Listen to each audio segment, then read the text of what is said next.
Hello बच्चों, चलिए प्रश्न को पढ़ते हैं। यहाँ पर लिखा निरोधी विभव का मान आपतित प्रकाश की आवृत्ति तथा तीव्रता पर किस प्रकार निर्भर करता है, ग्राफ खींचकर व्यक्त कीजिए। तो चलिए बच्चों, इस प्रश्न की मूल अवधारणा को हम देख लेते हैं।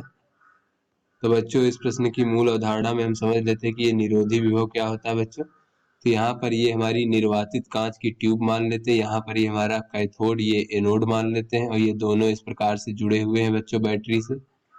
तो बच्चों, जब हम कैथोड पर इस प्रकार से प्रकाश आपतित करवाते हैं बच्चों, तो यहाँ कैथोड से इलेक्ट्रॉन उत्सर्जित होता है, जो कि हमारा इलेक्ट्रॉन कैथोड द्वारा प्रतिकर्षित किया जाता है और एनोड द्वारा आकर्षित किया जाता है। तो इलेक्ट्रॉन एनोड पर पहुंचकर इस प्रकार से परिपथ में प्रवाहित होने लगते हैं, जिससे परिपथ में इलेक्ट्रॉनों के प्रवाहित होने के विपरीत दिशा में एक धारा बहती है, जिसे हम प्रकाश वैद्युत धारा कहते हैं, तथा इन उत्सर्जित इलेक्ट्रॉनों को हम प्रकाश इलेक्ट्रॉन कहते हैं। तो इस प्रकार से बच्चों, अगर यदि यदि बच्चों हम एनोड को जो है कैथोड के सापेक्ष ऋण विभव पर रख दें बच्चों, तो बच्चों पहले जब ये धन विभव था तो इलेक्ट्रॉनों को आकर्षित करता था, यानी उनको त्वरित करता था। अब जब हम ऋण विभव पर रख देंगे तो ये मंदक विभव की तरह कार्य करेगा, इलेक्ट्रॉनों को प्रतिकर्षित करेगा इस प्रकार से और उनमें मंदन उत्पन्न करेगा। तो बच्चों अब क्या होगा, अब हमारे इलेक्ट्रॉन यहाँ पर कुछ कुछ ही इलेक्ट्रॉन पहुंच पाएंगे अपनी गतिज ऊर्जा के कारण, जिससे प्रकाश वैद्युत धारा का मान घटेगा। फिर बच्चों अगर हम ऋण विभव का मान बढ़ाते जाएं तो क्या होगा बच्चों, इलेक्ट्रॉन पहुंचने वाले इलेक्ट्रॉनों की संख्या कम हो जाएगी, केवल वही इलेक्ट्रॉन एनोड तक पहुंच पाएंगे जिनकी जो है बच्चों गतिज ऊर्जा बहुत अधिक है। फिर बच्चों ये ऋण विभव का एक ऐसा मान आएगा जब हम बढ़ाते जाएंगे, जब जो है जो अधिकतम गतिज ऊर्जा वाला इलेक्ट्रॉन है वो भी एनोड तक नहीं पहुंच पाएगा। उस स्थिति में प्रकाश वैद्युत धारा का मान जो है शून्य हो जाएगा। तो उस स्थिति में जो ऋण विभव का मान होगा उसे हम V0 कहेंगे, जो कि बच्चों निरोधी विभव कहलाएगा। इस स्थिति में बच्चों प्रकाश वैद्युत धारा का मान शून्य हो जाएगा।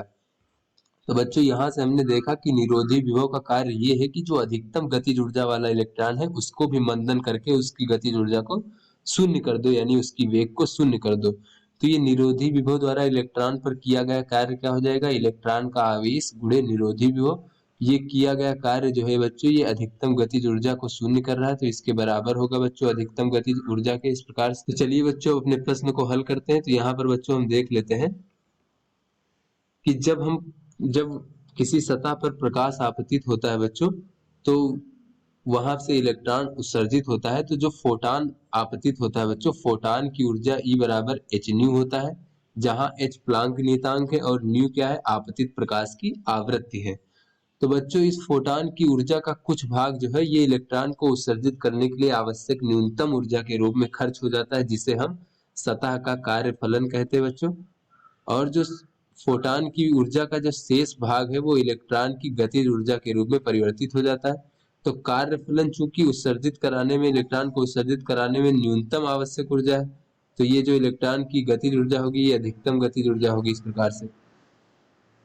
तो बच्चों यहाँ से हमने देखा कि उत्सर्जित कराने से जो ऊर्जा बची वो गतिज ऊर्जा के रूप में परिवर्तित हो जाती है। तो यहाँ से बच्चों अगर हम इलेक्ट्रॉन की अधिकतम गतिज ऊर्जा देखें यहाँ पर, तो ये अधिकतम गतिज ऊर्जा हो जाएगा हमारा एच न्यू, और ऋण बच्चों कार्यफलन डब्ल्यू। यही बच्चों हमारा आइंस्टीन का प्रकाश वैद्युत प्रभाव का समीकरण है बच्चों इस प्रकार से। तो यहाँ से बच्चों अगर हम देखें कि ये हमारा EV0 इसके बराबर होता है, तो यहाँ से बच्चों हम कह सकते हैं कि EV0 बराबर एच न्यू ऋण डब्ल्यू। तो यहाँ से निरोधी विभव V0 बराबर देखें तो हो जाएगा H भागे E, और न्यू ऋण बच्चों W भागे E।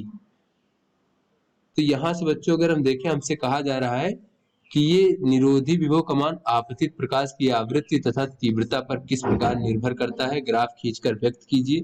तो बच्चों यदि ये न्यू का मान बढ़ेगा बच्चों, यदि न्यू का मान बढ़ेगा तो क्या होगा बच्चों, ये हमारा जो हमारा V0 है निरोधी विभव, इसका मान भी बढ़ेगा, यानी कि ये इस पर इसके अनुक्रमानुपाती बच्चों। यहाँ पर अगर हम ग्राफ के द्वारा देखें बच्चों इसके संबंध, तो बच्चों ये आवृत्ति न्यू हो जाएगी इधर, और इधर बच्चों अगर हम निरोधी विभव V0 को रखें तो बच्चों क्या होगा, यहाँ पर अगर हम देखें तो इस समीकरण की अगर हम तुलना करें तो इस समीकरण की तुलना y बराबर mx ऋण c से किया जा सकता है, जो कि एक सरल रेखा है जिसका ऋण y अक्ष पर अंतःखंड का मान c है बच्चों इस प्रकार से, और इसकी जो ढाल है बच्चों यानी प्रवणता, वो प्रवणता का मान m है बच्चों। तो यहाँ पर इस अंतःखंड का मान जो है ये ऋण y अक्ष पर अंतःखंड होगा, क्योंकि ऋण का मान है यहाँ पर w बटे ई, तो ये एक नियतांक है और ये इसके बराबर होगा बच्चों W/E के। और यहाँ पर अगर ये थीटा है तो इसकी जो ढाल यानी प्रवणता होगी वो tan थीटा होगा। तो यहाँ पर बच्चों m के बराबर होता है, तो यहाँ पर न्यू का गुणांक H/E है, तो इस प्रकार से इसके बराबर होगा। तो ये हमारी सरल रेखा होगी बच्चों निरोधी विभव और आपतित प्रकाश की आवृत्ति के बीच में। उसके बाद बच्चों यहाँ पर अगर हम तीव्रता की बात करें, आपतित प्रकाश की तीव्रता, तो तीव्रता क्या होती है बच्चों, प्रति इकाई क्षेत्रफल से प्रति सेकंड जो प्रवाहित ऊर्जा होती है बच्चों, वो हमारी तीव्रता कहलाती है। तो बच्चों यहाँ पर फोटान जो हमारी प्रकाश की तीव्रता अगर हम बढ़ाते हैं तो बच्चों वहां पर फोटानों की संख्या बढ़ती है, यानी कि यदि हम प्रति एकांक क्षेत्रफल की बात करें तो उसमें से प्रति सेकंड गुजरने वाले फोटानों की संख्या बढ़ जाएगी अगर हम तीव्रता बढ़ा दें तो। यदि तीव्रता घटा देते हैं तो प्रति सेकंड गुजरने वाली फोटानों की संख्या घट जाती है। इस प्रकार से ऊर्जा बढ़ जाती है और घट जाती है। किंतु बच्चों फोटानों की आवृत्ति वही रहती है, यानी कि प्रत्येक फोटान की ऊर्जा सब वही रहती है, ऊर्जा परिवर्तित नहीं होती है। तो इस प्रकार से बच्चों अगर हम देखें तो चूंकि तीव्रता बढ़ाने पर आवृत्ति में कोई परिवर्तन नहीं होता बच्चों, तीव्रता बढ़ाने पर आवृत्ति में कोई परिवर्तन नहीं होता है।